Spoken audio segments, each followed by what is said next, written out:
नाल्याच्या पुरात शेतकरी गेला वाहून, शोध मोहीम सुरू। धानोरा येथील घटना, शेतातून परतताना घडली घटना।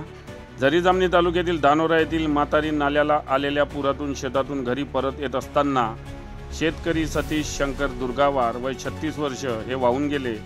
ही घटना आज बुधवार दिनांक 9 जुलै रोजी सायंकाळी 4 वाजताच्या सुमारास घडली। घटनेनंतर तालुका प्रशासनाकडून शोध मोहीम राबविण्यात येत आहे। मागील 3 दिवसांपासून सुरू असलेल्या पावसामुळे तालुक्यातील नदी नाले ओसंडून वाहत आहे, तर काही नाल्यांना पूर आला आहे। तालुक्यातील धानोरा येथील मातारी नाल्याजवळ सतीश शंकर दुर्गावार यांची शेती आहे। आज सकाळच्या सुमारास ते शेतात गेले। घरी परत येताना तोल गेल्यामुळे मातारी नाल्यातील पाण्याच्या प्रवाहात ते वाहून गेले।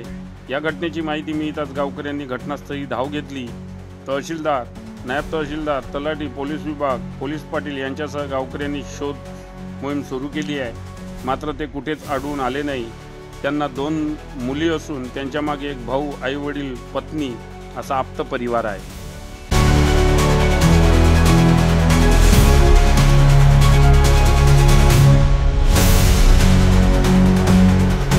बातम्यांशी अपडेट राहण्याकरिता आजच आमच्या चॅनलला सबस्क्राइब करा आणि बेल आयकॉनवर क्लिक करा।